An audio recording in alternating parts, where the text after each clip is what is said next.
Te voici de retour au domaine des dieux.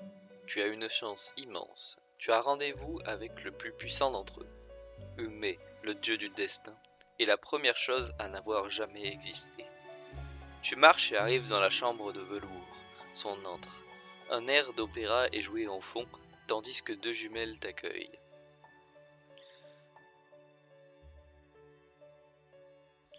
Bienvenue dans la chambre de velours. Le maître va vous recevoir. Veuillez vous asseoir à cette table et patienter jusqu'à son arrivée. Tu réponds par l'affirmative et t'assois.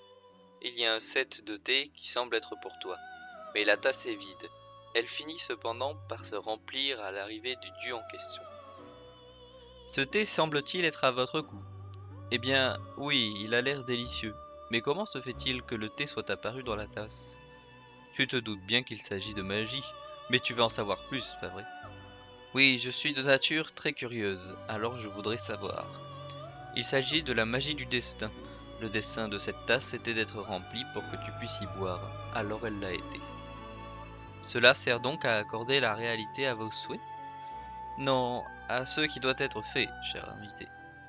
Donc, une action qui doit être effectuée peut l'être indépendamment de la réalité selon votre magie? Tout à fait. J'imagine par ailleurs que vous êtes le destin pour les humains. En effet, c'est d'ailleurs grâce à mes actions que tu es ici. Ce qui t'est arrivé ne peut être dû au fruit du hasard. Enfin bref, que veux-tu savoir? Comment marche la mort? Et quel est votre rapport à elle? Excellente question! Selon tes actions, il y a 3 temps avant la réincarnation. Si tu es normal, tu seras incarné immédiatement sans aucun souvenir.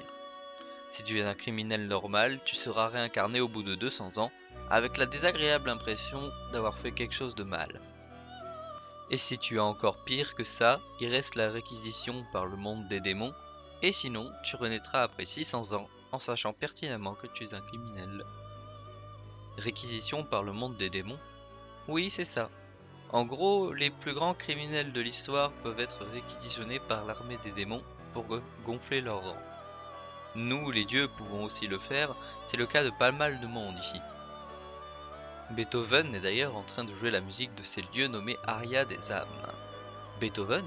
Est-ce bien éthique de se servir des âmes des humains pour vos propres plaisirs? Ce n'est pas exactement ça, je leur donne seulement l'occasion de continuer leur art et ce dans quoi ils ont voué leur vie. Imaginez Napoléon ressusciter et ne devenir qu'un simple salarié dans une petite entreprise et toucher le SMIC. Ça ne colle pas, j'espère que vous comprenez. Et cette voix, est-ce qui je crois? Oui, je pense. Il s'agit de la regrettée chanteuse d'opéra Rosaline Lamina. A-t-elle subi le même traitement de faveur que Beethoven? Pas exactement. Elle a donné sa vie pour protéger l'épée de Prométhéeus. Une telle action ne peut pas être ignorée. Du coup, est-elle vivante ou morte? Non, elle est décédée. Son destin était de donner sa vie pour cette épée, et c'est pour ça qu'elle est ici. Sinon, elle serait sur Terre actuellement. Soudain, un miaulement de chat se fait entendre. L'émetteur du bruit saute sur les genoux du dieu du destin. C'est votre familier, j'imagine? Oui, c'est ça. Mais j'ai remarqué que les familiers ne correspondent pas forcément. Y a-t-il un lien entre les pays de la Terre et les dieux? Oh, en voilà une question inhabituelle. Ça se pourrait.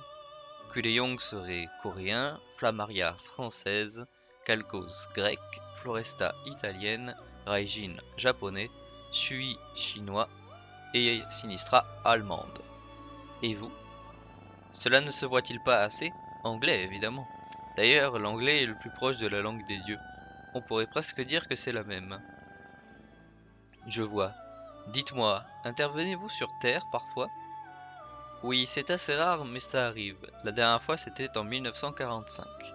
Ne me dis pas que... J'ai fait en sorte qu'un petit nabo à la moustache carrée se tire une balle dans la tête, mais je ne me rappelle plus son nom. Message du scénariste. Pour des raisons évidentes, le nom du sujet ne sera pas révélé, ni aucune autre information sur les 6 dernières années avant 1945. Bonne continuation. Mais j'aide aussi les gens. Comment crois-tu que ceux qui ne se souviennent ou n'ont jamais fait les gestes de premier secours peuvent sauver quelqu'un? Ça s'appelle l'instinct. L'instinct? Tu sais, cette petite sensation qu'il va se passer quelque chose, ou même l'impression que tu devrais passer par ce chemin, etc. Ça signifie souvent ma présence non loin. Waouh, c'est super intéressant. Ça veut dire que l'instinct des hommes est contrôlé par vos apparitions? Alors, oui et non. En fait, je peux faire en sorte que l'instinct des hommes s'active et que leur destin soit modifié, mais cela ne signifie pas pour autant que chacune de mes apparitions déclenche ce phénomène. Enfin, destin est un bien grand mot. Pour moi, destin, c'est le fil rouge de la vie. Celui-ci comporte au moins trois actions: naître, grandir et mourir. Il se complexifie selon l'être vivant auquel il est attaché. Exemple, un arbre ne peut pas faire grand-chose d'autre que les trois actions que j'ai citées précédemment. En revanche, un être humain, lui, a beaucoup plus d'actions que ça. Mais vous n'apparaissez pas toutes les 5 minutes sur Terre non plus. Cela voudrait-il dire que vous apparaissez uniquement pour faire en sorte que le fil rouge de la vie soit suivi? That's right. Par exemple, il se peut qu'une personne soit prise dans un violent accident de voiture, et pourtant elle y survit. Parce que toutes les conditions du fil ne sont pas remplies. Elle ne doit pas mourir maintenant, et elle ne mourra pas. En somme, vous manipulez ce qui nous arrive en essayant d'intervenir le moins possible selon une règle sûrement tacite. Quelle perspicacité, c'est tout à fait ça. Mais qu'en est-il de la malchance, enfin comme on l'appelle sur Terre? J'attendais cette question, la malchance. C'est juste une différence de point de vue entre les humains et moi. Pour y répondre, je vais faire appel à ton imagination. Imagine que tu as une loupe mais qui ne peut zoomer que l'image deux fois. Tandis que ma loupe à moi peut zoomer jusqu'à l'infiniment petit et dézoomer jusqu'à l'infiniment grand. Je vois le principe de votre métaphore, mais où voulez-vous en venir? Qu'est-ce qui serait le plus insupportable pour toi? Voir mes amis mourir sans rien pouvoir faire. Et si c'est ça qui se passe, tu vas considérer ça comme de la malchance, non? C'est très fort probable. Tandis que moi, je sais pourquoi tu subis ça. Tu subis ça pour provoquer un déclic chez toi.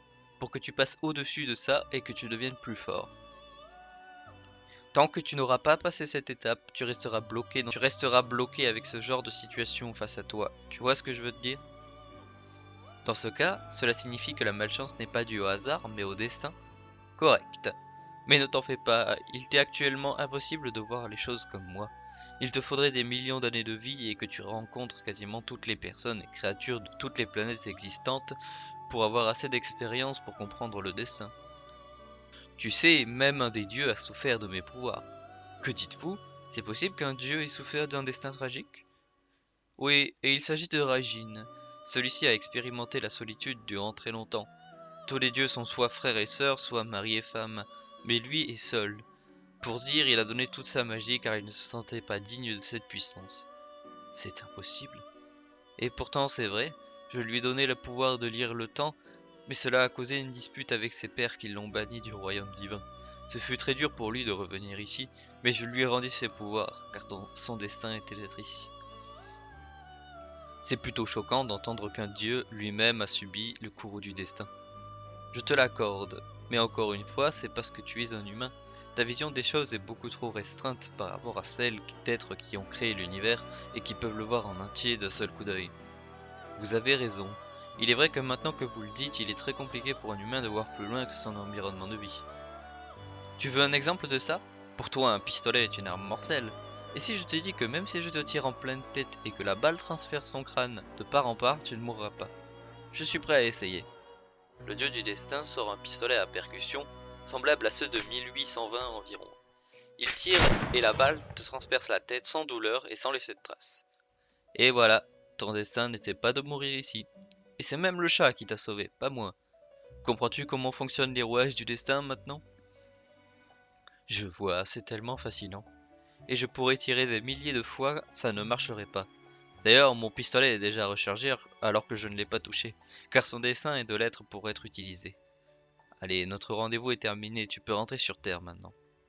Bien monsieur, je me retire. Merci pour cette discussion. Au revoir.